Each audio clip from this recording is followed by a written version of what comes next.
Hey, hello everybody. I'm going to do a quick video about my setting with the HOBBYWING 1080 ESC. So this is the program card. You're supposed to get one when you buy the ESC. And it's very important to have this thing really well set up. Today we're going to focus on setting the best of this card to work with the ADT, articulated dump truck. The one I'm using is a Komatsu. You have to think that this beast is weight about 20 kilograms when it's fully loaded. So it's very important to have the correct setting for your motor. First of all, we're going to go straight to the item number 15, which is freewheeling. And freewheeling is going to determine much of the other settings.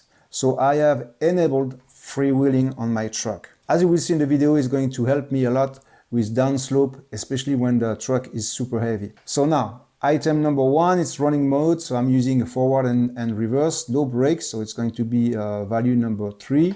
For battery type, I'm using a LiPo, so it's going to be value number 1. Cutoff voltage, I'm using the medium, so it's value number 3. And now it's getting interesting. So the initial start force is the item number 4. I'm using 1, which is 0%. But this thing, the number 4, is connected to the item number 12, which is start mode punch. And for start mode punch, I'm using the maximum, which is level 9, and it's value number 9. You get a good combination between the item number 4, initial start force, and the item number 12.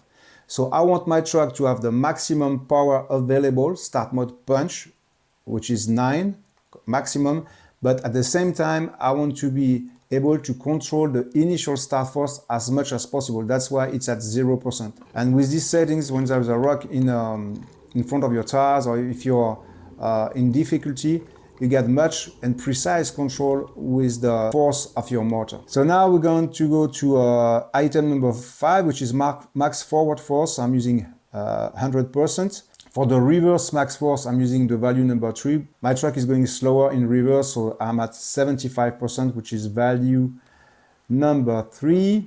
And now I got 4 settings dealing with the brake, and that's very important. Max brake force, I'm using 100%, which is value number 9.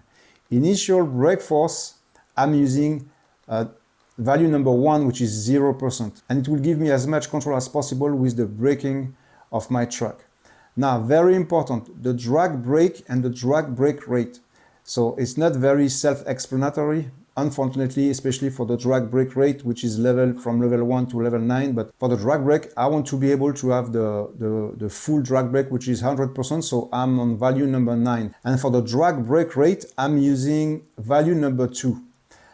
It's level 2. What I would say is, when I'm in downslope, for example, and when I leave the gas, I relieve the gas, it doesn't stop abruptly because the drag brake rate is at level 2. I've been trying level 2, level 3, but level 2, especially when my truck is like fully loaded, like 20 kilograms, that was what works best for me. 11 is neutral range, it's depending on your radio. Mine is set to 2. Start mode and punch, we talked about it earlier on. Mine is set to level 9. Frequency, I'm using 16K, which is value number 5. For the BEC, I'm using the value number 1 because my servo only use 6 volts.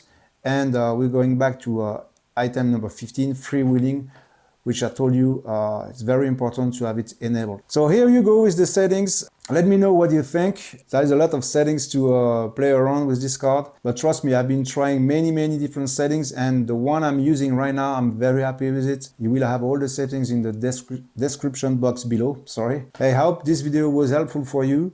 If it was, please give the thumbs up and please share the video. It's very important, you know, YouTube algorithm, if you want to grow the channel and everything, you know the deal, right? And well, we'll see. I hope to see you in the playground anytime soon.